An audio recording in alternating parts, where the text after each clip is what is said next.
Bonjour à tous. Alors ici, je vous présente une œuvre du 5e évangile s'intitulant Les trois facteurs de la révolution de la conscience. Alors c'est une conférence donnée bien sûr par le maître, le Christ rouge, l'avatar du Verseau, Samael Aun Weor. Et je crois que c'est une conférence qu'il a donnée bien sûr oralement, à un groupe de futurs missionnaires. Alors, bonne écoute. Introduction. Même si cela doit effrayer les faibles et les timorés, il est primordial d'affirmer que le chemin qui conduit à l'autoréalisation intime est terriblement révolutionnaire et épouvantablement dangereux. C'est le chemin de la révolution de la conscience. Le sentier étroit et difficile. La voie caïsse tellement les pervers de cette race lunaire. Ce chemin est à l'opposé de la vie commune et ordinaire de tous les jours. Il se fonde sur d'autres principes et est soumis à d'autres lois. C'est en cela que consiste son pouvoir et sa signification. La doctrine de tous les avatars a sa racine dans les trois facteurs fondamentaux de la révolution de la conscience: naître, mourir et se sacrifier pour l'humanité. Jésus, le grand Kabir, a synthétisé magistralement la doctrine de la révolution de la conscience lorsqu'il a dit: « Il faut que le Fils de l'homme souffre beaucoup et qu'il soit rejeté des anciens et des princes, des prêtres et des scribes, qu'il soit mis à mort et qu'il ressuscite le troisième jour. » Et il ajouta: « En vérité, je vous le dis, il y en a d'ici présents qui ne goûteront pas la mort avant d'avoir vu le royaume de Dieu. » Luc 9, 22 et 27. Le premier facteur, naître. La révolution de la conscience repose sur trois facteurs: naître, mourir et se sacrifier pour l'humanité. Naître est un problème totalement sexuel. Quant au facteur de la mort, là aussi le sexe intervient. Et le sacrifice pour l'humanité, c'est l'amour pour nos semblables, car le sacrifice s'accomplit à travers le travail ésotérique au profit de tout le monde. Commençons donc par le premier facteur, naître. Chose certaine, l'homme est un être non encore accompli. Toutes les créatures naissent complètes, sauf l'être humain. Un chien à la naissance est un chien, et en tant que chien, il est complet. L'aigle naît aigle. Il possède de grandes ailes et une vue d'une admirable acuité qui lui permet d'apercevoir les serpents les plus éloignés. L'aigle naît complet. Mais le pauvre animal intellectuel, erronément appelé homme, naît incomplet. Ainsi naît-il sans les véhicules qu'il devrait posséder. Il naît sans corps astral, il naît sans corps mental, il naît sans corps causal. Mais qu'est-ce que donc qui naît? Ce qui naît, c'est un corps physique, un corps planétaire, avec une assise vitale, rien d'autre. Avec en plus l'ego, lequel est de nature animale. Le pauvre animal intellectuel possède-t-il une conscience? Oui, mais elle est embouteillée dans l'ego. Une conscience endormie, une conscience pour ainsi dire conditionnée par son propre embouteillement. Bref, concrètement, l'homme naît incomplet. Le germe pénètre dans une matrice afin de se développer. Mais le fait de naître ne signifie absolument pas qu'il a complété son processus de développement.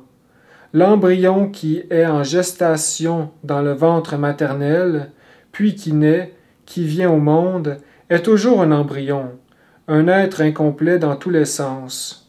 Parce que, d'une part, il ne possède pas les corps existentiels supérieurs de l'être. D'autre part, le corps physique lui-même n'a pas terminé son développement. Le développement total du corps physique se poursuit à travers différentes étapes ponctuées par les âges de 7, 14 et 21 ans.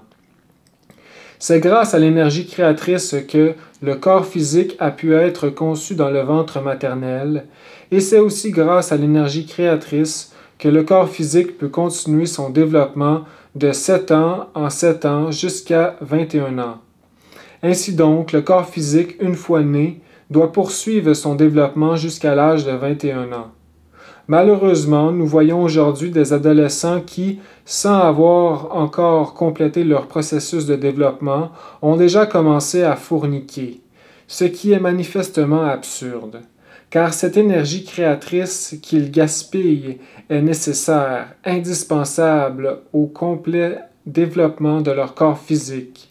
L'activité sexuelle ne devrait donc commencer qu'à l'âge de 21 ans, pas avant. Parce qu'avant cela, le germe qui est entré dans le ventre maternel et qui est venu au monde n'a pas encore complété tous ses processus de développement, et il s'avère absurde par conséquent de l'exposer à la copulation. À partir de 21 ans, l'énergie sexuelle est libre pour d'autres activités.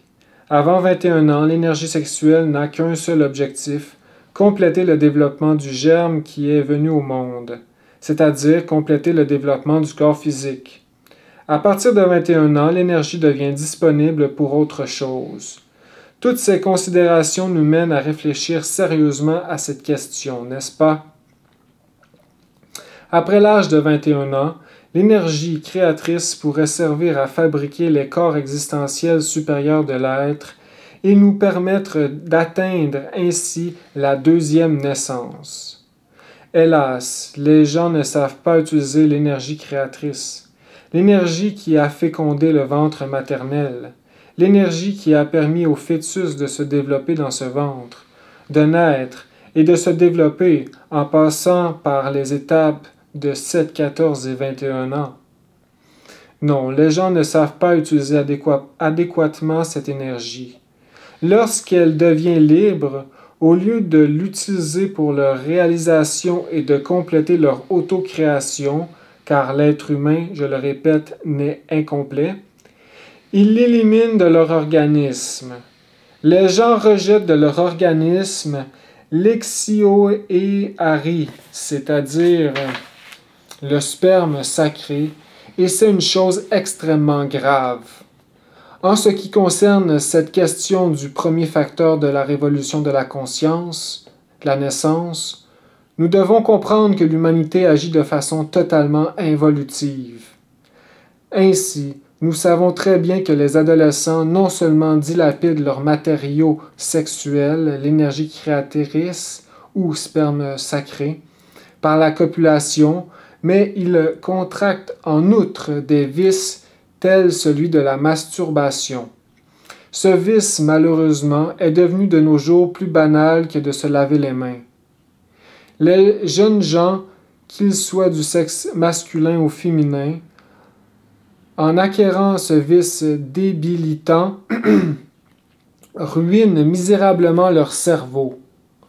Combien de volontés eussent été puissantes, mais qui s'épuisent? Combien de beaux visages se flétrissent, tout cela faute d'orientation adéquate. Car en réalité, garçons et filles ne reçoivent pas dans les écoles, dans les lycées ou collèges une instruction pertinente sur la question sexuelle. Et bien sûr, l'impulsion sexuelle leur fait sentir le besoin pressant de faire usage du sexe. Mais comme ils n'ont pas d'orientation appropriée, les garçons commencent à en parler entre eux et les jeunes filles en discutant aussi entre elles, et c'est ainsi qu'ils finissent par s'adonner au vice répugnant de la masturbation. C'est la grande plaie de notre époque, avec d'autres vices qui, hélas, sont devenus très communs eux aussi, comme l'homosexualité et le lesbianisme. De toute évidence, les homosexuels sont des semences dégénérées qui ne sont plus d'aucune utilité. Les lesbiennes aussi sont des semences dégénérées qui ne pourront jamais plus germer. Ainsi donc, les vices si répandus aujourd'hui en réalité, avec le sexe sont inadmissibles. Si les adolescents et les adolescentes pouvaient être élevés convenablement, avec une éducation sexuelle parfaite et complète, tout serait bien différent. Si vraiment les jeunes gens, garçons ou filles, pouvaient atteindre 21 ans en respectant le sexe, avec une pureté réelle, ce serait une chose admirable. Nous aurions une nouvelle génération d'êtres meilleurs. Par malheur, notre pauvre humanité ne reçoit pas l'éducation sexuelle appropriée au moment où elle en a le plus besoin. C'est ainsi qu'à 21 ans, tous sont déjà dégénérés. Ce serait merveilleux de pouvoir arriver à 21 ans avec des corps sains et forts. Si donc on attendait à 21 ans, si l'on attendait que l'énergie sexuelle devienne disponible pour toutes sortes d'activités, on pourrait l'utiliser pour créer les corps existentiels supérieurs de l'être. Ce serait vraiment formidable. Je crois que la plupart d'entre vous connaissent déjà la clé de l'alchimie. Cette maxime latine ne vous est donc pas inconnue. Immissum membrum viril in vagina feminae sine ejaculatio seminis.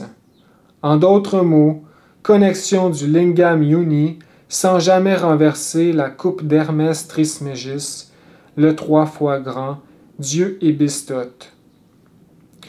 Le désir effréné transmutera complètement le sperme sacré en énergie créatrice.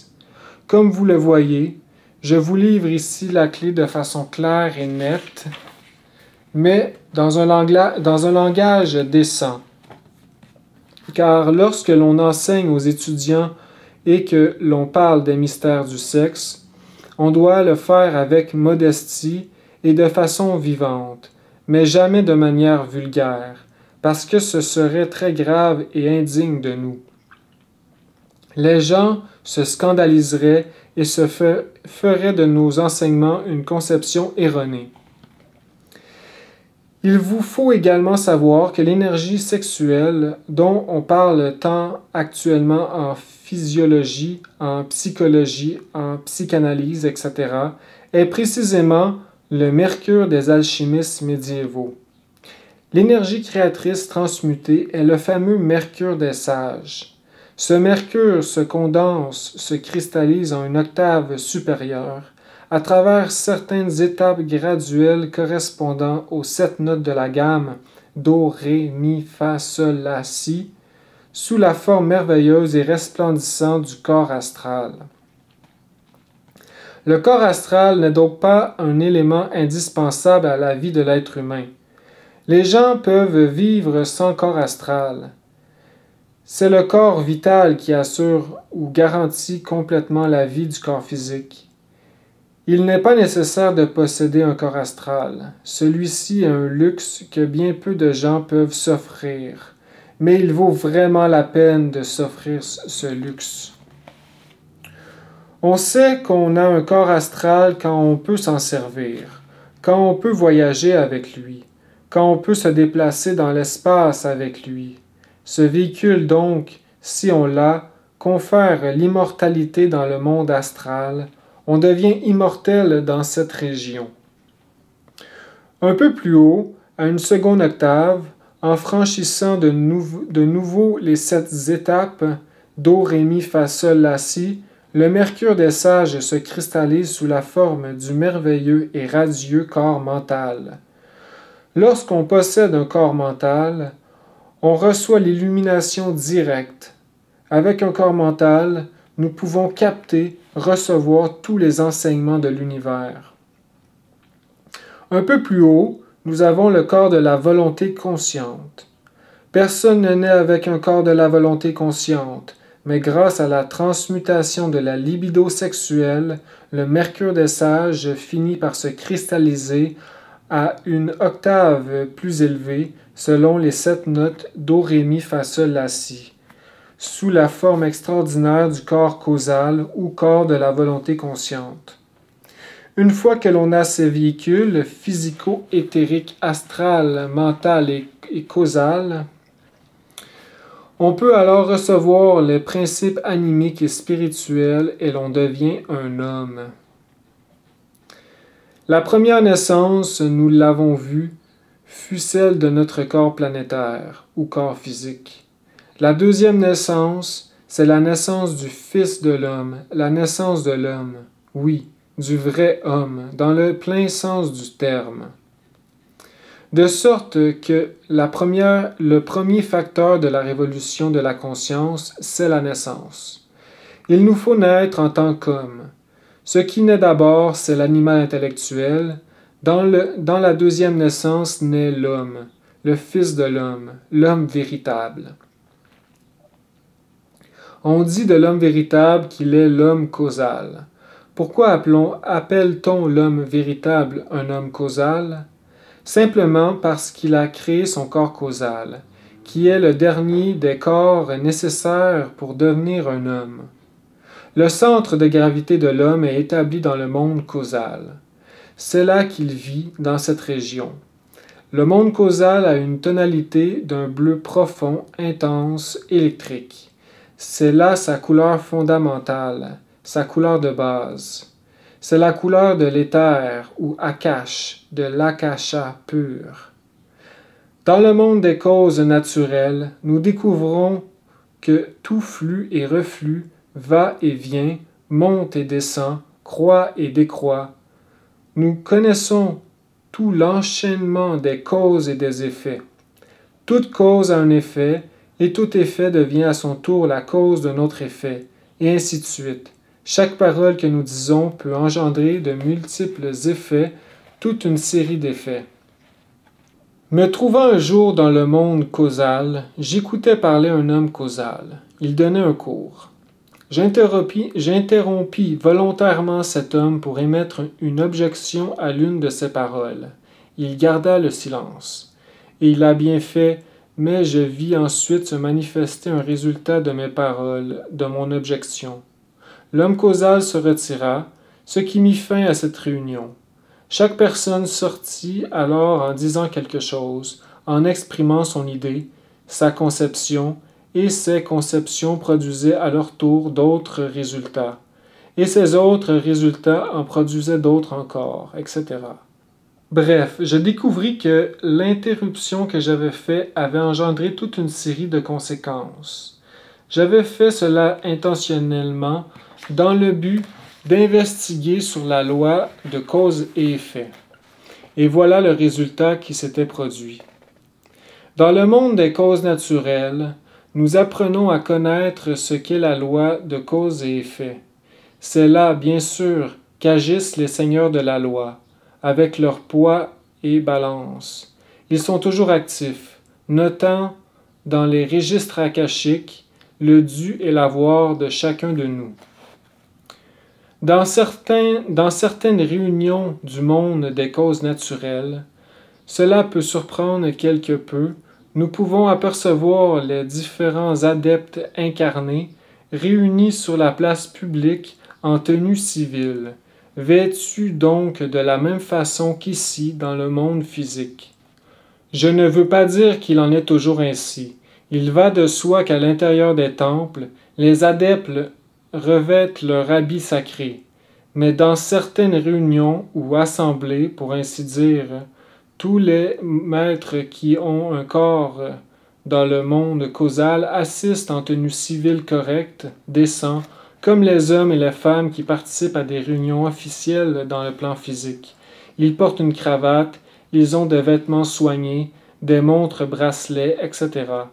Pourquoi cela? Eh bien, parce qu'il s'agit de la région de l'homme réel, de l'homme véritable, la région de l'homme causal. Le second facteur, mourir. Si le grain ne meurt, la plante ne naît pas. Il est nécessaire de mourir, c'est-à-dire que l'ego animal doit cesser d'exister en nous, dans notre psychisme, si vraiment nous voulons jouir de l'illumination authentique. Les frères gnostiques en général, les aspirants à la gnose, souffrent beaucoup du manque d'illumination. Ils voudraient voyager dans les régions ineffables, visiter le nirvana, le mahaparanirvana, entendre la musique des sphères, etc. Mais en se voyant prisonniers, asservis dans cette région tridimensionnelle d'Euclide, incapables de percevoir toutes ces merveilles des mondes supérieurs, ils souffrent l'indicible. Et bien sûr, leurs souffrances sont justifiées, ils ont raison de souffrir. Certains veulent néanmoins devancer les faits. Pour parler dans un langage familier, nous dirions que certains veulent mettre la charrue devant les bœufs, ou vendre la peau de l'ours avant de l'avoir tué. Ils veulent être des explorateurs de l'espace, sans avoir encore acquis les facultés requises. Ils s'adonnent donc parfois au spiritisme et finissent par devenir des médiums, etc. Soulignons incidemment que le résultat, la conséquence du médiumnisme, c'est l'épilepsie. Tous les épileptiques que nous avons étudiés ont été des médiums spirites au cours d'existences antérieures. Devenir épileptique, ce n'est sûrement pas un sort enviable, c'est très pénible. Pour revenir à notre sujet, je vous dirais qu'il est impossible d'atteindre l'illumination tant que l'on n'a pas désintégré l'ego. Normalement, la conscience, en fait, il faudrait plutôt dire anormalement, car je n'appellerais pas ça une chose normale. La conscience donc est embouteillée dans l'ego, dans le moi, de la psychologie expérimentale. Il est clair que tant que la conscience continuera à être embouteillée dans l'ego, emboutie, enfermée dans le moi, elle restera endormie et continuera de fonctionner en vertu de son propre conditionnement. Elle restera subjective, incohérente, brouillonne. J'ai écouté ce que les gens avaient à dire au sujet des attaques de ténébreux à Guadalajara. Je leur ai répondu que tout cela est dû au subjectivisme, à l'ego. Que certains frères soient possédés par des démons, que les sorcières de minuit, montées sur leurs balais, viennent tourmenter nos bons petits frères, qu'elles les attaquent continuellement, qu'elles les menacent de mort et mille autres aberrations du genre, cela sent plutôt la secte des voodous. Évidemment, c'est quelque chose d'affreux dans le fond. Mais rien de tout cela n'arriverait.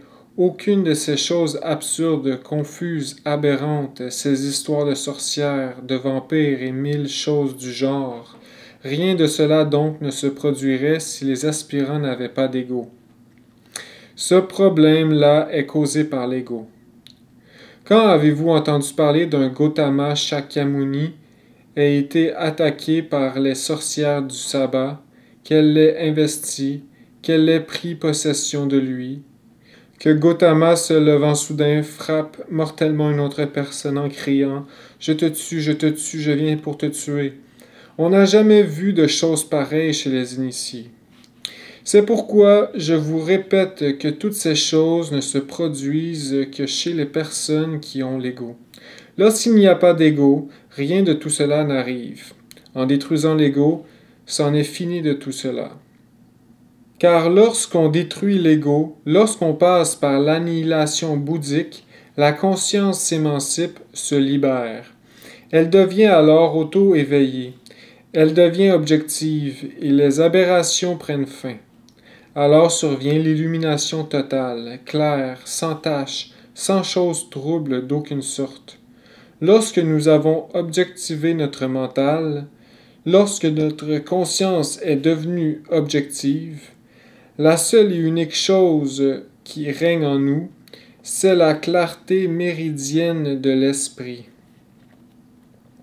Nous nous mouvons alors dans le monde des mathématiques et des perfections. Mais ce serait impossible si nous ne passions pas d'abord par l'annihilation bouddhique. Je pourrais vous synthétiser la didactique, pour ainsi dire, de l'annihilation bouddhique en quelques mots. Nous devons vivre alertes et vigilants comme la sentinelle en temps de guerre. C'est sur le terrain de la vie pratique, dans nos relations avec nos amis et connaissances, à la maison, dans la rue, au travail, que les défauts que nous portons cachés à l'intérieur de nous affleurent spontanément. Un défaut découvert doit être jugé sur le champ, soumis aussitôt à l'analyse. Nous pouvons connaître directement n'importe quel défaut grâce à l'autoréflexion évidente de l'être. Une fois que nous avons compris telle ou telle erreur psychologique, nous pouvons indubitablement nous offrir le luxe de le désintégrer. Nous voici arrivés à un point critique, épineux de cette causerie. En effet, Gurdjieff, Ouspensky, Nicholl et plusieurs autres auteurs de la quatrième voie, des gnostiques tout comme nous, car, entre parenthèses, nous sommes de la quatrième voie ou du quatrième chemin, ont cru sincèrement que l'on pouvait désintégrer n'importe quel agrégat psychique inhumain, c'est-à-dire n'importe quel défaut, n'importe quel moi, à travers la simple compréhension créatrice, sans plus. Gurdjieff a commis en outre une erreur impardonnable, pour laquelle, cela va sans dire, il a contracté un grave karma. Et cette erreur fut de s'être prononcé contre la divine mère Kundalini. L'a-t-il fait par ignorance? Sans doute. Mais l'ignorance de la loi n'empêche pas son application. Gurdjieff donc a confondu le serpent sacré Kundalini avec l'abominable organe Kundartigwater. Il a attribué à Devi Kundalini les défauts sinistres et ténébreux de l'abominable organe Kundartigwater. Pour que vous me compreniez mieux, je vous précise qu'il y a deux serpents, celui qui monte et celui qui descend. Le serpent d'arène qui a guéri les Israélites dans le désert, enroulé sur le lingam générateur sur la croix Tho, et le serpent Python à sept têtes, qui se vautrait dans le limon de la terre et qu'Apollon, courroucé, a frappé de ses dors. Le serpent qui s'élève sur le bâton d'Esculape, le dieu romain de la médecine, et le serpent qui se traîne dans la boue, le serpent tentateur de l'Éden. Voilà la signification de la double patte serpentine du coq des Abraxas chez les anciens gnostiques. Ainsi donc, le serpent qui monte est sacré, c'est la Kundalini. Celui qui descend, c'est le Kundartigwater. L'erreur de Gurdjieff a été donc d'attribuer au serpent ascendant les effets hypnotiques, ténébreux et abominables du serpent descendant. C'est là que Gurdjieff s'est trompé. Il existe ici, au Mexique, un institut pour le développement harmonieux de l'homme, c'est l'école de Gurdjieff. Mais je me demande quel étudiant de cette école a réussi à éliminer ces moi. Lequel est parvenu à libérer radicalement sa conscience? Lequel des membres de cette école a atteint l'illumination objective? Aucun. Pourquoi? Parce que le mental, par lui-même, ne peut altérer fondamentalement aucun défaut. Il peut certes l'étiqueter de différents noms, le justifier, le condamner, lui chercher des justifications ou des échappatoires afin de l'éluder. Il peut le cacher à lui-même et aux autres, mais jamais le désintégrer. Nous avons besoin d'un pouvoir supérieur au mental, et Gurdjieff n'a pas appliqué ce principe sur lui-même. Je déplore que Gurdjieff ait dévié le sens de l'enseignement que je lui avais moi-même transmis, car Gurdjieff a été mon disciple. Je déplore, dis-je, qu'il ait commis cette grave erreur. Il s'est laissé influencer par d'autres concepts et c'est infiniment regrettable. Donc, pour regarder les choses en face, il nous faut un pouvoir supérieur au mental, et ce pouvoir n'est autre que la Kundalini, le serpent aigné de nos pouvoirs magiques. Il n'y a qu'elle qui puisse pulvériser n'importe quel agrégat psychologique inhumain, soit la colère, la convoitise, la luxure, l'envie, etc. Naturellement, il faut d'abord découvrir le défaut que l'on veut éliminer. Et ensuite, seconde étape, il faut travailler sur lui, le comprendre. Et en troisième lieu, enfin, il faut l'éliminer. Et c'est avec le pouvoir de la Divine Mère cosmique, avec le pouvoir de la Divine Mère Kundalini, que l'on peut éliminer cet agrégat, ce moi. Mais nous devons invoquer Kundalini, Divi Kundalini Shakti. L'appeler au moment même où il nous faut éliminer l'agrégat psychique que nous avons préalablement découvert et compris. Oui, il faut l'invoquer et lui demander de pulvériser tel ou tel défaut, et elle le fera. Or, le pouvoir de la vipère sacrée, du cobra divin des temples culmine dans la forge des cyclopes. Si un couple qui travaille dans la forge des cyclopes invoque ardemment la vipère divine, en plein travail sexuel spirituel, il obtiendra la réponse désirée. On doit donc recourir à ce pouvoir transcendantal du cobra des mystères antiques, ce pouvoir merveilleux de la vipère divine. Vous n'avez pas de compagne, ou la femme n'a pas de conjoint, vous pouvez quand même invoquer le cobra sacré. Il travaillera de toute manière et désintégrera le défaut que vous aurez compris. Je veux seulement dire que son pouvoir est à son apogée dans la forge des Cyclopes, dans la forge ardente de Vulcain. Je vous parle dans ce langage serpentin parce que vous êtes des frères qui avaient déjà fait le cours de missionnaires gnostiques et que, par conséquent, vous devez être aptes à comprendre et à employer cette langue, car lorsque nous parlons des mystères sexuels, nous devons en parler avec décence, avec dignité, jamais dans un langage vulgaire, toujours dans un langage ésotérique édifiant et essentiellement dignifiant.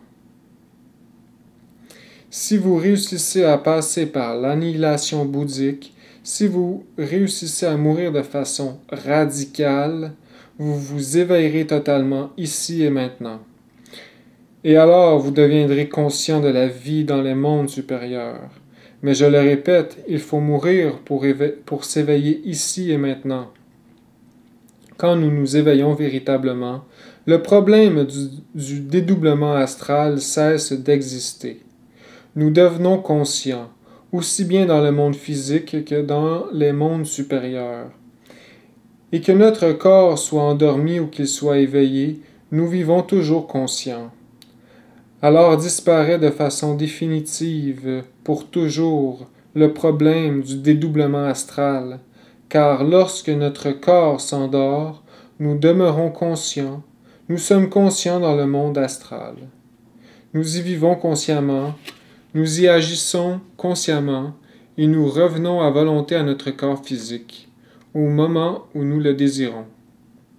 Par conséquent, le problème du dédoublement comme tel cesse d'exister.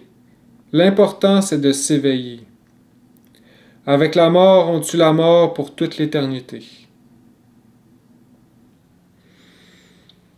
Le troisième facteur, le sacrifice pour l'humanité. Le troisième facteur est celui du sacrifice pour l'humanité.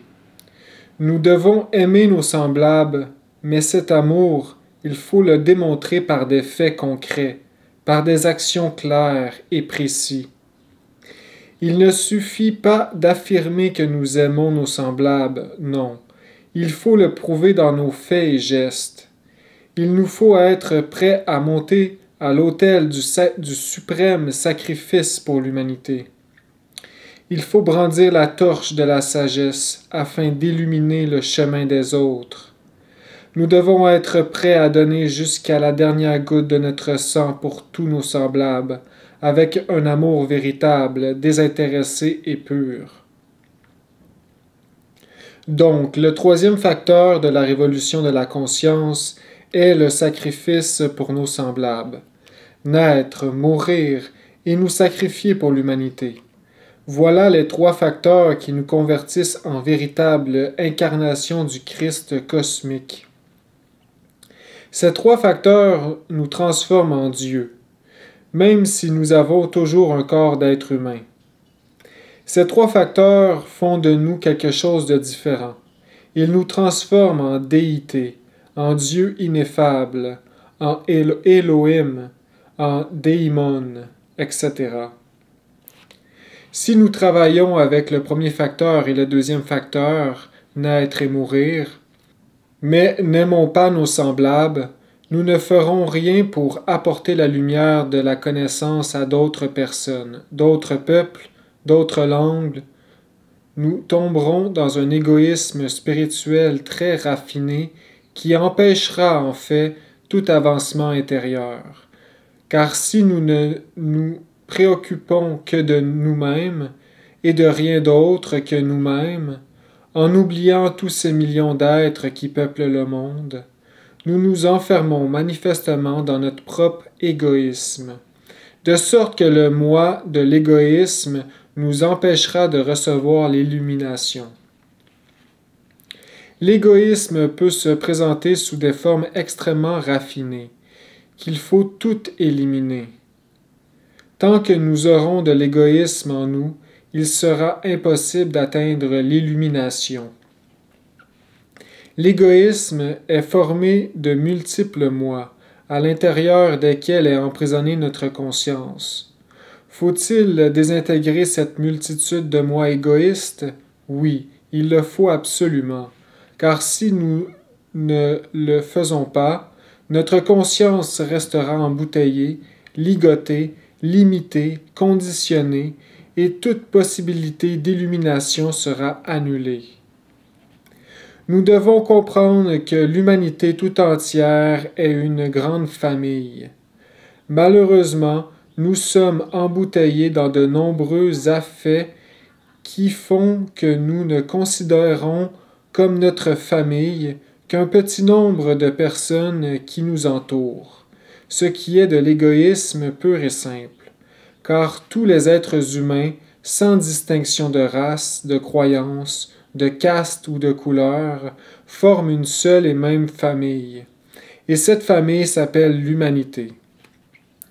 Si nous ne regardons comme nos frères et sœurs que ces personnes qui nous entourent depuis le berceau, si nous ne voulons sauver que ces gens que nous appelons nos proches, en vérité nous allons très mal. Nous cheminons de façon égoïste. Il est indispensable d'apprendre à voir un frère en chaque personne. Ce que je vous dis là ne relève pas de quelque sentimentalisme, car c'est la stricte vérité que nous sommes tous des frères. Oui, nous formons bien une famille, une seule grande famille, qu'on ne doit pas diviser, une immense famille qui peuple la terre entière et que l'on appelle l'humanité. C'est à eux, à tous nos frères humains, qu'il nous faut porter la connaissance, montrer le sentier, afin qu'un jour ils puissent eux aussi le fouler et parvenir à la libération finale. Si nous voulons le bonheur, la félicité, nous devons lutter pour le bonheur des autres. Plus on donne, plus on reçoit. Mais celui qui ne donne rien, on lui enlève même ce qu'il a. Comment pourrions-nous parvenir à l'authentique félicité nirvanique ou paranirvanique, ici et maintenant, si nous ne travaillons pas pour le bonheur des autres? La véritable félicité de l'être ne peut être égoïste. Elle ne peut être atteinte qu'au moyen du sacrifice pour nos semblables. Ainsi donc, ceux qui ont accédé aux stades les plus élevés de l'être, ceux qui sont entrés dans les mondes paranirvaniques, maha-paranirvaniques, ou dans la sphère monadique ou adique, ou ceux qui ont finalement réussi à fusionner avec l'Éternel Père cosmique commun, ceux-là, de toute évidence, se sont sacrifiés d'une façon ou d'une autre pour leurs semblables. Dans notre monde, ce qui leur a donné des mérites suffisants pour atteindre, en vérité, le bonheur sans limite et sans frontières. C'est ainsi que, pour vouloir suivre le cours des missionnaires, il nous faut penser au bien commun. Nous devons aimer, et ce d'une façon extraordinaire, tous les êtres qui peuplent la face de la terre. Aimer non seulement ceux qui nous aiment, parce que cela tout le monde le fait, mais aimer aussi ceux qui nous détestent. Aimer ceux qui nous aiment parce qu'ils nous comprennent, et ceux qui nous haïssent parce qu'ils ne nous comprennent pas. Ce que l'on appelle la haine ne doit pas exister en nous. Il y a des gens qui distillent et boivent leur propre venin, et qui, à cause de cela, souffrent l'indicible. Ne soyons pas aussi stupides, car celui qui distille et boit son propre venin est un idiot. Celui qui s'est forgé un « petit enfer » entre guillemets, dans son mental et qui porte en lui constamment ce petit enfer est un imbécile. Il faut nous dire que le mieux c'est d'aimer, car si l'on fait de son mental un enfer, on ne sera jamais heureux. Les gens sont tous remplis de ressentiment, et c'est une chose très grave, car là où il y a le moi du ressentiment, l'amour ne peut fleurir. Il n'y a personne qui n'ait pas de ressentiment. Tout le monde garde dans son cœur des paroles, des faits ou des événements douloureux, accompagnés naturellement de leurs conséquences ou corollaires, qui sont ces fameux ressentiments. Que gagnera donc celui qui nourrit en lui ces ressentiments? Car il ne sait pas aimer, il est revanchard, il est incapable d'aimer. Celui qui est très proche de la malédiction. Il faut savoir comprendre les autres, apprendre à regarder le point de vue d'autrui, si nous voulons vraiment apprendre à aimer. Les gens manquent de compréhension. Ils ne veulent pas comprendre les autres, simplement parce qu'ils ne savent pas voir le point de vue d'autrui. Si nous pouvons nous placer dans le point de vue d'autrui, nous apprendrons à pardonner, à aimer. Mais si nous ne sommes capables de pardonner à personne, il est certain que nous ne savons pas aimer. Par ailleurs, pardonner de façon mécanique ne sert à rien. On pourrait pardonner simplement parce qu'on a appris dans la doctrine gnostique qu'il faut pardonner, mais c'est un pardon automatique et sans fondement. Nous continuerons de ressentir au fond de nous le même ressentiment, la même haine, le même désir de vengeance, étouffé ou reprimé. Lorsque nous disons « pardonner », cela implique une élimination.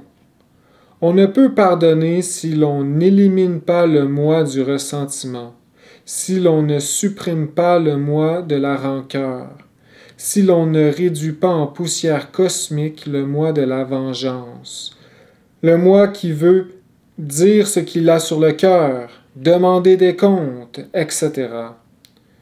Tant qu'on n'a pas éliminé ces moi à travers la compréhension et avec l'aide de Kundalini Shakti, il n'est pas possible de pardonner véritablement. Et si l'on accorde son pardon sans avoir désintégré ses moi, ce sera un pardon automatique, et un pardon automatique n'est pas un pardon. Nous devons être sincères avec nous-mêmes si nous voulons apprendre à aimer. Tant que nous ne sommes pas sincères avec nous-mêmes, nous ne pourrons pas aimer. Aimer implique un travail rigoureux sur nous-mêmes. Comment pourrions-nous aimer une autre personne si nous ne travaillons pas sur nous-mêmes, si nous n'éliminons pas en nous les éléments de la discorde, de la vengeance, du ressentiment, de la haine, etc. Tant qu'il y a ces éléments infrahumains dans notre psychisme, toute capacité d'aimer se trouve annulée par le fait même. Oui, nous devons aimer tous nos semblables, mais je le répète, cela implique un travail. Nous ne pourrons pas aimer tant qu'il y aura en nous les éléments de la haine. Si nous voulons aimer, nous devons apprendre à être sincères. Nous devons nous auto-explorer, fouiller profondément en nous-mêmes pour découvrir ces éléments qui nous rendent incapables d'aimer. Il y a beaucoup d'amour feinte dans les différentes écoles de type pseudo-ésotérique et pseudo-occultiste. Nous, gnostiques, nous ne devons pas accepter la simili-amour. Nous devons être exigeants avec nous-mêmes. Allons-nous aimer ou non nos semblables? Soyons sincères. Il ne s'agit pas de nous laisser emporter par un sentimentalisme superficiel. Nous pourrions croire que nous aimons vraiment, alors qu'en réalité nous n'aimons pas. L'amour est une chose tout à fait sublime. Je vais vous donner un exemple sur l'amour. Le fondateur de New York était un homme intelligent. Il avait une épouse très distinguée. À l'endroit où il décida de fonder New York, il n'y avait là rien d'autre que de la végétation des arbres de la forêt. En contemplant ce lieu, il conçut l'idée d'une grande cité. C'était l'époque de la ruée vers l'or, l'époque où les gens aux États-Unis avaient la soif de l'or. En fait, ils l'ont toujours eu. Mais à cette époque, la convoitise de l'or matériel, des mines d'or, etc., était très manifeste. Cet homme, donc, s'en allant de par le monde, commit une erreur que je considère très grave. Il abandonna sa femme en pleine forêt. Il ne l'a pas quittée pour une autre femme, non, mais pour l'or, pour aller à la recherche de mines d'or. Un jour, il reçut des nouvelles d'elle. Quelqu'un lui dit qu'elle était morte. Il ne s'en inquiéta pas outre mesure, parce qu'il n'avait pas d'autre désir qu'une soif insatiable d'or. Plus tard, le temps ayant passé, il rencontra une autre femme et l'épousa. Il construisit un chemin de fer, fonda des banques. Parlant un jour devant un auditoire, le « grand homme » entre guillemets, qu'il était devenu, reconnut soudain parmi l'assistance celle qu'il avait jadis abandonnée. Il se tut, incapable de prononcer un mot. Il essaya de se reprendre, mais il s'empêtra, très troublé, car il avait toujours pensé qu'elle était morte. Quant à elle, on l'avait informé qu'il s'était remarié, qu'il avait 6 enfants. Puis, dans la salle, voilà qu'ils se retrouvent face à face. L'homme ne savait plus quoi faire, ni quoi dire.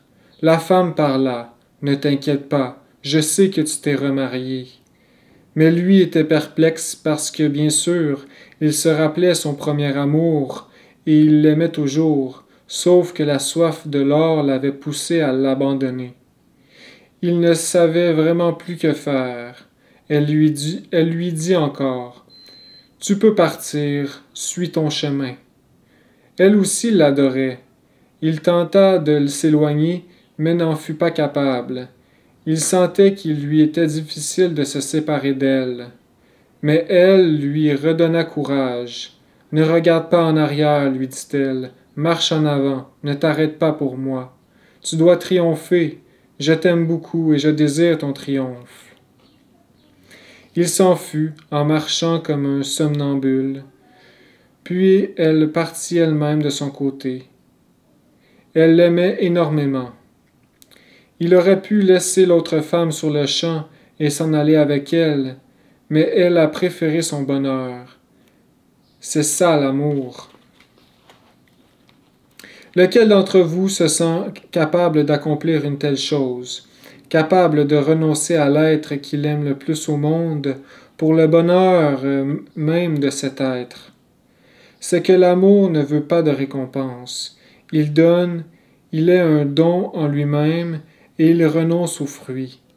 Il ne veut que le bien des autres, même au prix de son propre bonheur. Vouloir définir l'amour est très difficile. Quand on essaie de le définir, on le défigure. L'amour est plutôt comme une émanation surgie, pour ainsi dire, du fond même de la conscience. Il est un fonctionnalisme de l'être.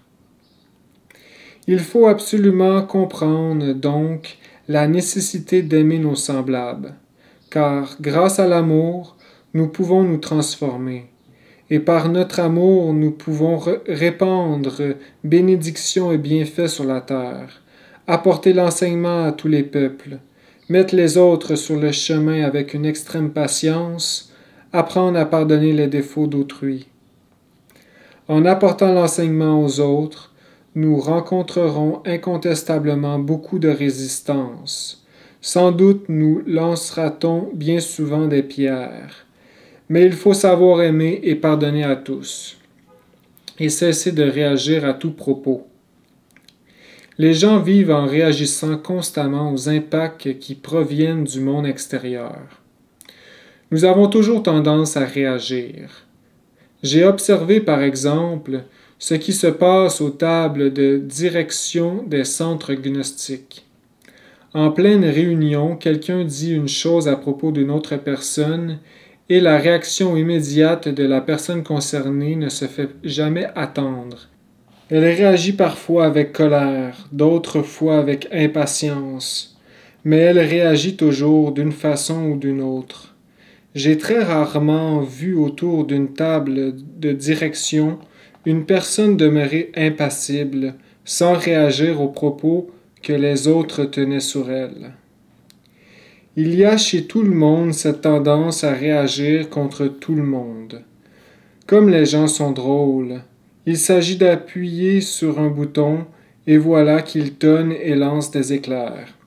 Et si l'on appuie sur un autre bouton, il sourit béatement. Les humanoïdes sont des machines que tout le monde manœuvre à sa guise. Ils sont comme un instrument de musique sur lequel chacun joue l'air qu'il veut. Si quelqu'un veut que vous souriez, il suffit de vous adresser des paroles gentilles et de vous donner quelques petites tapes sur l'épaule. Et vous souriez béatement. Si l'on veut vous voir exploser de colère, il suffit de vous dire quelques paroles un peu dures, et vous allez froncer les sourcils et réagir instantanément. Je vous regarde présentement, et je vous vois sourire. Mais si je me mettais soudain à vous critiquer, qu'arriverait-il? Vous changeriez d'air. Vous ne seriez plus aussi souriant, vous fronceriez les sourcils. C'est triste, mais c'est ainsi. Pourquoi donc? Parce que vous êtes des machines, des instruments sur lesquels tout le monde joue ce qui lui chante. Des instruments, comme une guitare. Celui qui veut nous voir contents nous dira quelques mots doux et voilà, nous sommes contents. Et celui qui veut nous voir pleins de haine pourra prononcer quelques paroles dures et nous serons terribles à voir. De sorte que nous dépendons des autres, nous ne sommes pas libres, nous ne sommes pas maîtres de nos propres processus psychologiques, puisque chacun fait de nous ce dont il a envie. Quelques petits mots flatteurs et aussitôt, nous nous sentons bouffis de notre auto-importance. Suit un petit mot humiliant, et comme nous devenons soudain tristes et petits. Si chacun fait de nous ce qu'il veut, alors où est notre autonomie? Quand cesserons-nous d'être des machines? Il est évident que pour apprendre à aimer, il nous faut devenir autonomes. Parce que si nous ne sommes pas maîtres de nos propres processus psychologiques, comment pourrons-nous aimer? Si les autres sont capables de nous faire passer à volonté de l'état de paix à l'état de discorde, quand donc pourrons-nous vraiment aimer? Tant que nous dépendrons psychologiquement des autres, nous ne serons pas capables d'aimer. La dépendance fait obstacle à l'amour. Il faut que nous en finissions avec la dépendance, que nous devenions propriétaires de nous-mêmes, maîtres de nos propres processus psychologiques. Je me suis jadis réincarné en Thomas à Kempis, et j'ai écrit alors un livre intitulé L'imitation de Jésus-Christ, où l'on retrouve la phrase suivante. Je ne suis pas davantage parce qu'on me louange, ni moins parce qu'on me blâme, car je suis toujours ce que je suis. De sorte que nous devons demeurer impassibles devant l'éloge et la critique, devant la victoire et devant la défaite, toujours sereins, imperturbables, toujours maîtres de nous-mêmes, de nos processus psychologiques. Ainsi donc, en empruntant cette voie, nous réussirons à demeurer toujours stables dans ce qu'on appelle l'amour. Nous devons nous établir dans le royaume de l'amour, mais nous ne pourrons pas le faire tant que nous ne serons pas maîtres de nos propres processus psychologiques. Car si d'autres sont capables de nous faire rager chaque fois qu'ils le veulent, si d'autres sont capables de nous faire ressentir de la haine ou un désir de vengeance, de toute évidence, nous ne sommes pas maîtres de nous-mêmes. Dans ces conditions, jamais nous ne pourrons nous établir dans le royaume de l'amour. Nous vivrons dans le royaume de la haine, dans celui de la discorde, dans celui de l'égoïsme, dans celui de la violence, mais jamais dans le royaume de ce que l'on appelle l'amour. Pour nous maintenir dans le royaume de l'amour, nous devons nous rendre maîtres de nos propres processus psychologiques. Si nous frappons à une porte, par exemple, et qu'on nous reçoit à coups de bâton parce que nous venons donner l'enseignement gnostique, et si nous partons de là avec, disons, un désir de vengeance, ou terriblement troublés, nous ne sommes pas vraiment des missionnaires gnostiques. Si nous arrivons dans un village pour prêcher la parole et que Monsieur le curé nous cherche querelle et que nous tremblons de peur, pouvons-nous prétendre être des missionnaires gnostiques? La peur nous rend incapables d'aimer. De quoi donc avons-nous peur? De la mort? Si nous naissons pour mourir, pourquoi redouterions-nous de la mort? Que l'on meure quelques jours plus tôt ou quelques jours plus tard, qu'est-ce que cela change? Il nous faudra mourir un jour de toute façon. Alors de quoi avons-nous peur? D'ailleurs, la mort est aussi naturelle que la naissance. Si nous avons peur de la mort, nous devrions aussi avoir peur de la naissance, car ce sont les deux extrêmes d'un même phénomène que l'on appelle la vie. Pourquoi craindre la mort si tout ce qui existe doit mourir? Les plantes naissent et meurent, les mondes naissent et meurent. Même cette terre où nous vivons est née et sera un jour un cadavre, sera transformée en une nouvelle lune. Par conséquent, pourquoi avoir peur de la mort? La mort est la couronne de tous, et je vous assure qu'elle est même très belle. Il ne faut jamais regarder la mort avec horreur. Il faut la regarder telle qu'elle est. Voir un cadavre dans un cercueil au milieu d'une pièce, ce n'est pas avoir compris le mystère de la mort. Le mystère de la mort est très sacré. Jamais nous ne pourrons comprendre l'origine de la vie, le mystère de la vie, si auparavant nous n'avons pas compris à fond le mystère de la mort. Quand on comprend vraiment ce que sont les mystères de la mort, on comprend aussi le mystère de la vie. La mort nous procure ainsi de délicieux moments. Avec la mort vient la paix. Ainsi donc, il ne faut pas avoir peur de mourir. Et si quelqu'un meurt dans l'accomplissement de son devoir, en œuvrant pour l'humanité, cette personne sera largement récompensée dans les mondes supérieurs. Donner sa vie pour ses semblables est une chose sublime. C'est ce qu'a fait le divin Rabbi de Galilée. C'est ce qu'ont fait tous les saints, tous les martyrs. Saint Étienne, lapidé pour avoir enseigné la parole.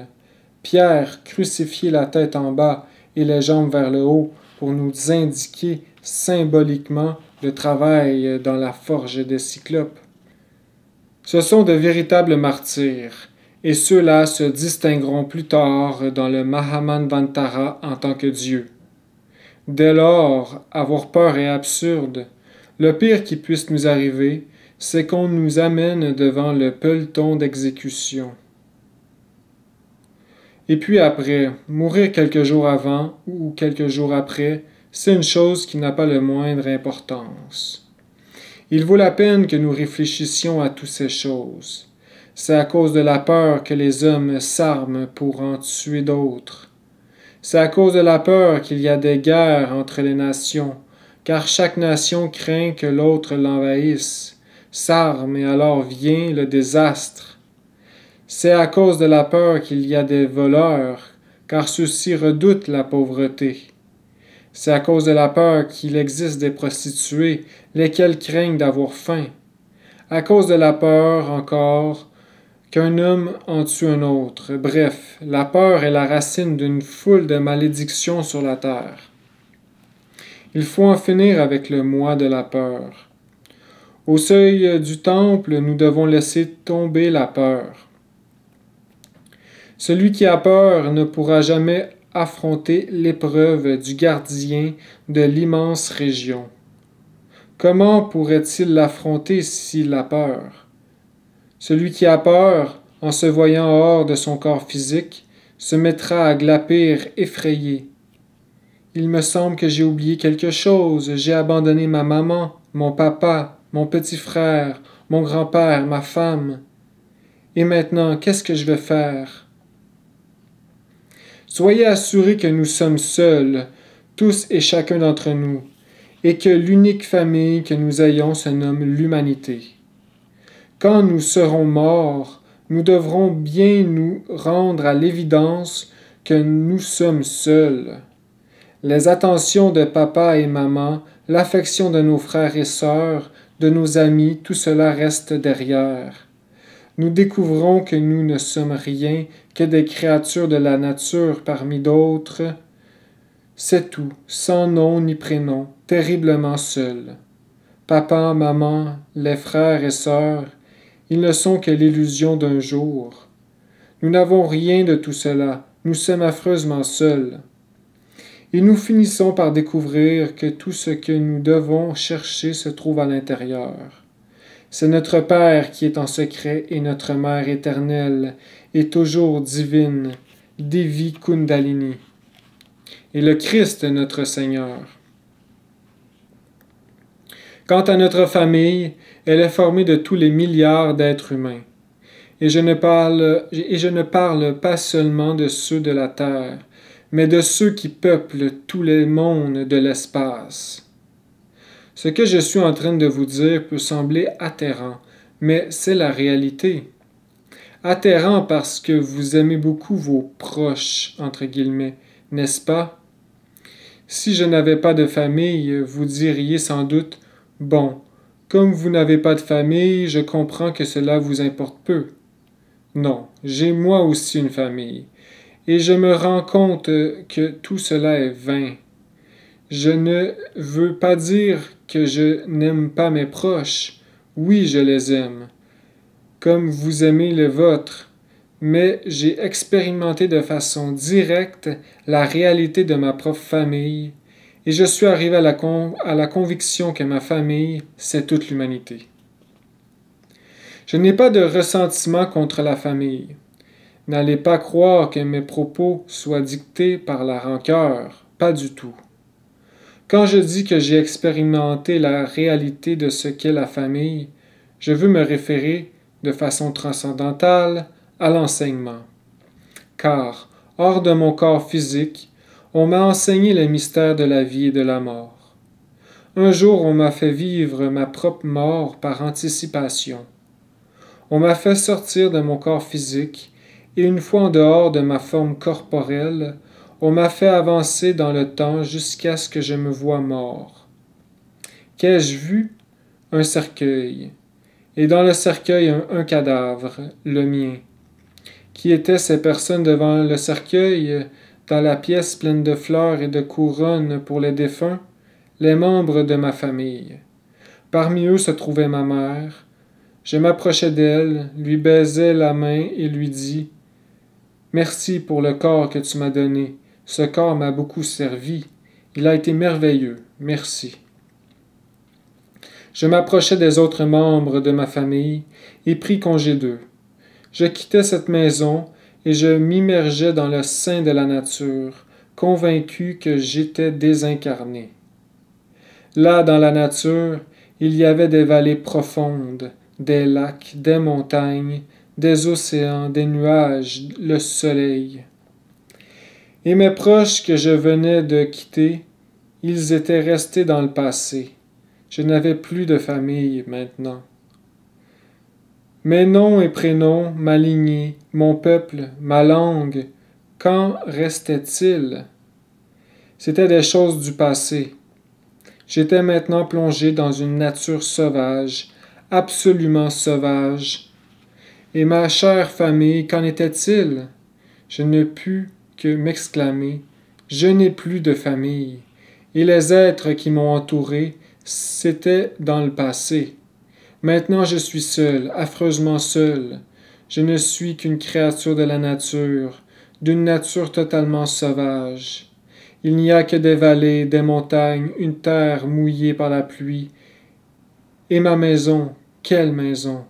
Tu n'as plus de maison. Et mes biens, encore moins de biens terrestres. D'où les sortirais-je? Mais alors, qui es-tu? Une particule de la nature, d'une nature sauvage qui n'a rien à voir avec les questions de famille. Bref, ma famille, c'est toute l'humanité, ou les humanités de tous les mondes, toutes les humanités planétaires. Ferme les guillemets. J'ai ressenti cependant un peu de tristesse quand je me suis rendu compte que le cordon d'argent n'était pas rompu. J'aurais voulu le trancher, mais il demeurait intact. Il ne me restait plus d'autre solution que de retourner à mon corps. Je pensais que je m'étais détaché, complètement délivré de ma forme physique, et voilà qu'il me fallait revenir encore une fois. Et je suis revenu, oui, je suis rentré dans mon corps. Voilà donc la réalité en ce qui concerne la famille, c'est-à-dire les parents, par le sang ou par alliance, les cousins, cousines, frères, sœurs, oncles, tantes, neveux, nièces, petits-enfants, arrière-petits-enfants, arrière-arrière-petits-enfants, etc. Finalement, tout cela nous fascine au fond. Nous devons reprendre courage en nous pénétrant dans cette expression latine « sursum corda » haut le cœur, en sachant que nous formons tous une seule grande famille.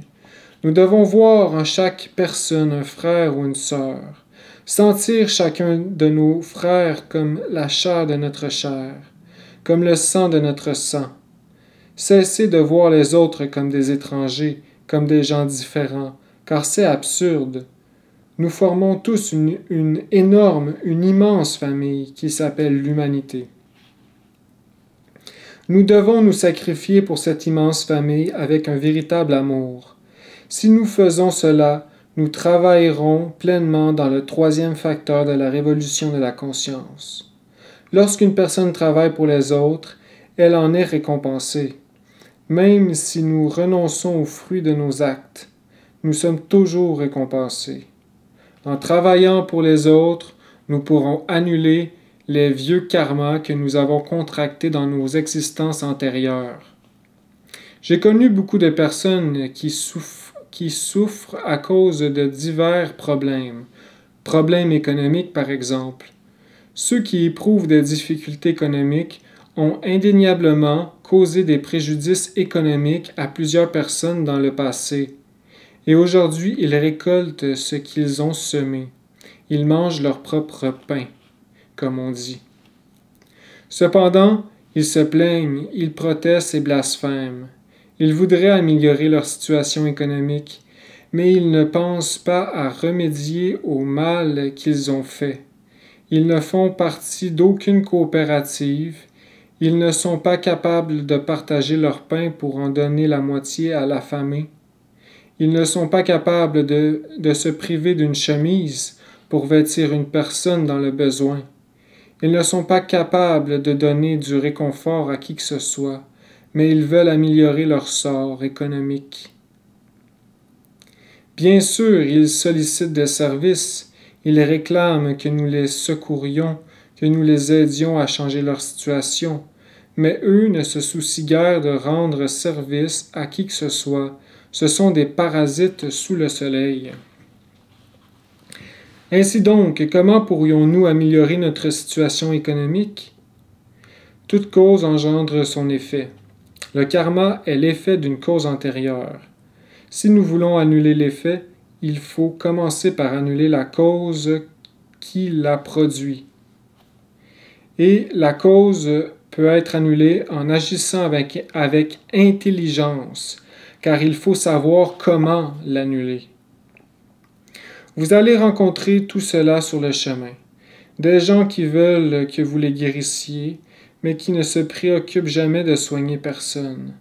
D'autres qui ont de graves problèmes économiques, mais qui ne pensent jamais à apporter leur aide à qui que ce soit, etc. Chacun a ses problèmes, et les problèmes, c'est l'ego qui les crée, nul autre que le misérable ego. Nous pourrions annuler tous nos problèmes si nous n'avions pas l'ego. Pas d'ego, pas de problème. Pourquoi? Parce que sans ego, il n'y a personne qui réagit à l'intérieur de notre mental. Il n'y a pas de revanchard qui complique la situation. Il n'y a personne qui est en nous ou à travers nous. Alors il n'y a pas de problème. C'est l'ego qui crée les problèmes et rien d'autre que l'ego. Donc en travaillant en faveur des autres, nous annulons notre vieux karma. Celui qui sert les autres se sert lui-même. Celui qui donne reçoit, et plus il donne, plus il reçoit. C'est la loi. Le lion de la loi se combat avec la balance. Si nous pouvions mettre de bonnes œuvres sur un plateau de la balance, sur le plateau du bien, et ainsi faire pencher la balance en notre faveur, notre karma serait annulé. En vérité, pour dominer le lion de la loi, il faut travailler fort avec la balance. Voilà la clé pour vaincre le karma. Comme disent le Seigneur de la loi, fais de bonnes œuvres pour payer tes dettes. Celui qui a de quoi payer, paye, et ses affaires vont bien. Mais celui qui n'a pas de quoi payer devra aller en prison ou perdre tous ses biens, etc. Il faut donc faire beaucoup de bien pour rembourser nos vieilles dettes. Notre capital de bonnes œuvres nous permet de payer les vieux karmas sans avoir besoin de souffrir. Il n'est pas nécessaire de nous rendre la vie amère. Je connais par exemple un homme qui souffre indiciblement. Sa situation économique est toujours désastreuse. Il est toujours dans la misère. Tout ce qu'il touche échoue. Il n'y a pas d'affaire qu'il entreprenne qui ne rate. Il a une femme et des enfants avec qui il se dispute constamment. Il est du signe du lion. Sa femme aussi. Il ne devrait pas se quereller, mais il paraît que les lions sont ainsi, toujours à se battre, jamais contents. J'ai vu des lions au jardin zoologique de Chapultepec. Ils n'arrêtaient pas de se battre. Il semble qu'un lion ne peut pas s'entendre avec un autre lion. Or, le plus curieux dans cette histoire, c'est que ce monsieur que je ne nommerai pas demande toujours qu'on l'aide financièrement, que nous travaillions pour lui dans le monde des causes et des effets. Mais je ne l'ai jamais vu faire quoi que ce soit en faveur de ses semblables. Il demande, mais il ne donne pas. Il demande et redemande, mais il ne donne jamais. Jamais. Il demande, mais de quel droit demande-t-il s'il ne donne pas? C'est comme quelqu'un qui demande qu'on lui pardonne ses fautes et qui n'est pas capable de pardonner aux autres. Tout le monde dit dans la prière du Notre Père, « Pardonne-nous nos offenses comme nous pardonnons à ceux qui nous ont offensés. Mais si nous ne savons pas pardonner à ceux qui nous offensent, à nos ennemis, de quel droit demande-t-on au Père qu'il nous pardonne? Quel droit invoquons-nous pour demander pardon si nous sommes incapables de pardonner? De quel droit demanderons-nous la pitié si nous ne sommes pas capables d'éprouver de la pitié? De quel droit invoquerons-nous la charité si nous sommes incapables d'en faire preuve? Tous les gens sont ainsi, ils demandent, mais ils ne donnent pas, et c'est très grave. Le missionnaire gnostique doit donner. Que va-t-il donner? Il donnera sagesse et amour à ses semblables.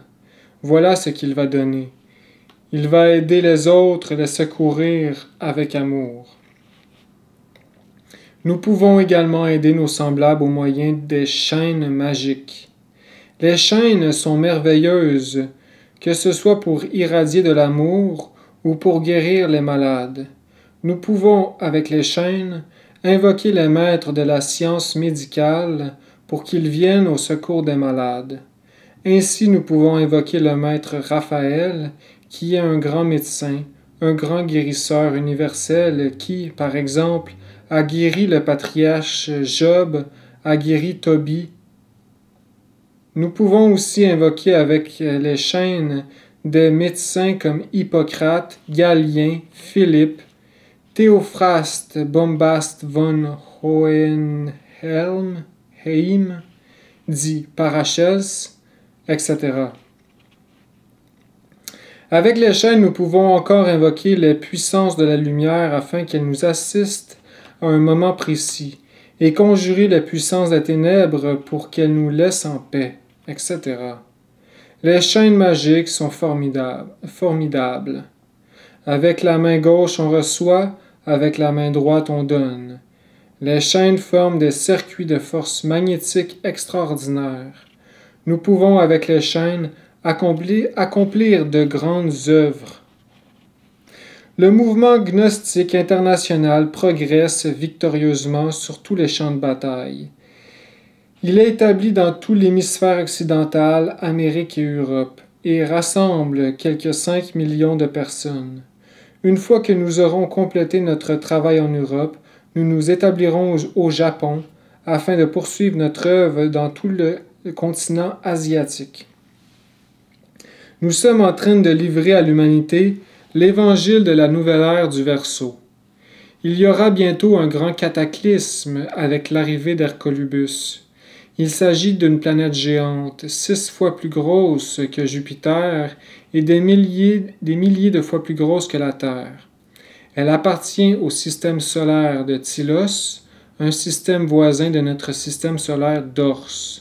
Et cette planète Hercolubus a une orbite immense. Chaque fois que dans le passé elle s'est approchée de la Terre, elle a provoqué une catastrophe. Quand elle s'est approchée de la Terre à l'époque du continent mou ou de la Lémurie, il y a eu d'effroyables tremblements de terre, de nombreux volcans ont éclaté, et finalement la Lémurie s'est enfoncée peu à peu dans le Pacifique à travers 10 000 ans. Quand elle s'est approchée de la Terre à l'époque de l'Atlantide, ce continent s'est enfoncé à son tour dans l'océan qui porte son nom, l'océan Atlantique. L'Atlantide fut englouti avec ses millions d'habitants. Hercolubus revient nous visiter une autre fois, et je puis vous assurer qu'il va produire une révolution complète de l'axe de la Terre. Quand il sera suffisamment proche, sa force d'attraction fera jaillir avec force le feu liquide qui se trouve à l'intérieur de la Terre. Il y aura alors partout des volcans en éruption, accompagnés de terribles tremblements de terre. Et rappelez-vous ces paroles prophétiques des ancêtres de l'Anahuac. Les fils du 5e soleil périront par le feu et les tremblements de terre.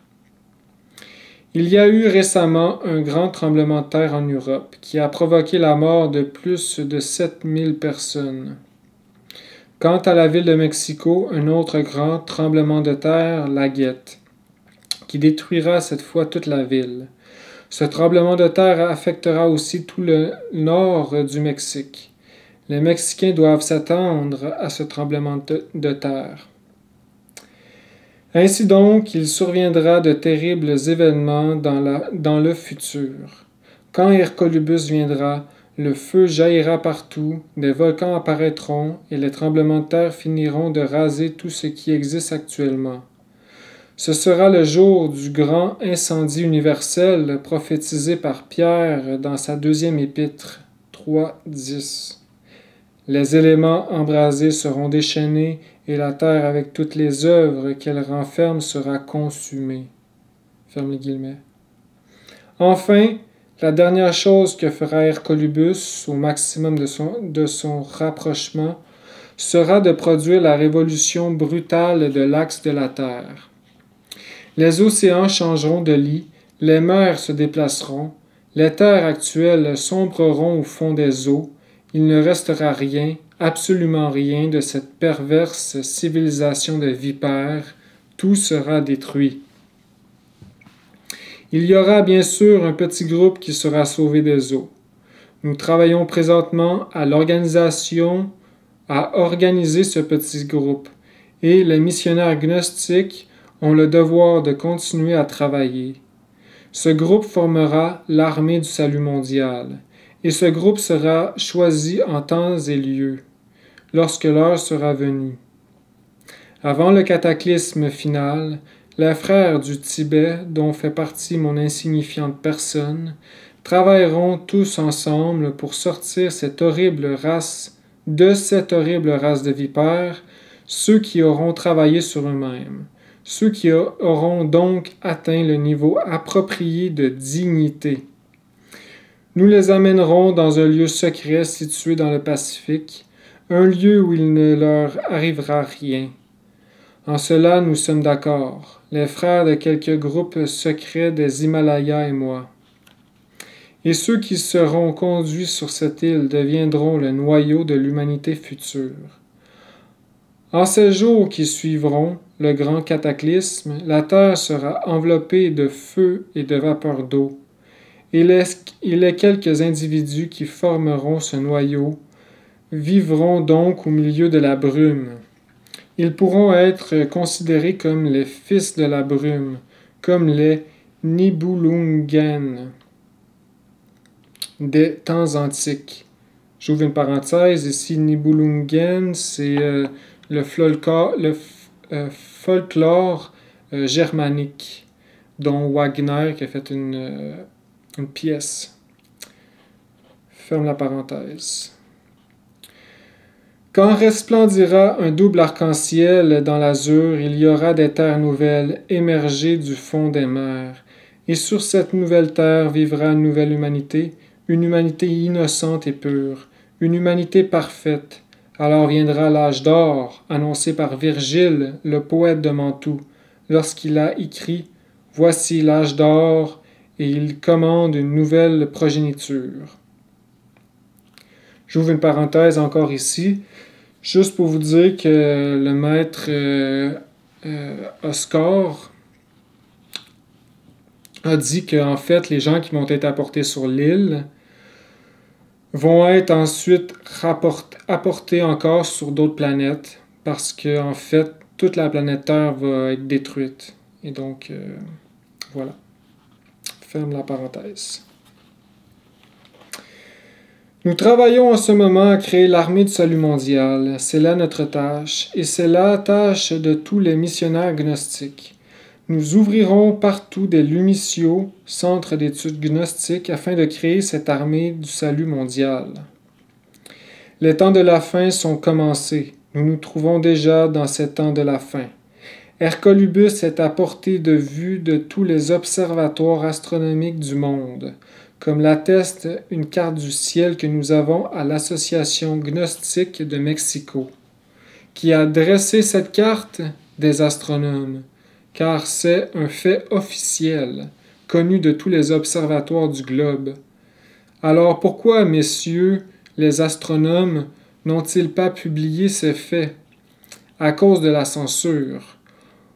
On leur interdit d'amener les populations dans un état, disons, de désespoir psychologique. Cela leur est défendu par la loi. mais ils n'ignorent pas ce qui s'en vient. Ils le savent. Ils détiennent des cartes décrivant la trajectoire d'Hercolubus. Ainsi donc, ce dont je vous parle est une chose officielle déjà connue. Vous comprendrez à présent pourquoi nous nous préoccupons tellement en ce moment de répandre partout l'enseignement. La raison en est claire, c'est que nous devons coopérer avec le Soleil. Le Soleil va bientôt en finir avec cette race et il va implanter sur la terre du monde une nouvelle race. Et il nous faut coopérer avec le Soleil. La race humaine actuelle a déjà donné ses fruits. Ce qu'elle avait à donner, elle l'a fait. Nous nous trouvons à la dernière heure. L'horloge du destin s'est arrêtée. Le vieux Saturne, dans sa forme de squelette, la faux à la main, se tient debout près de l'horloge. D'un moment à l'autre, ce sera la catastrophe. Voilà la crue réalité des faits, mes estimables sœurs et frères. Cette conférence est terminée. Paix invérentielle.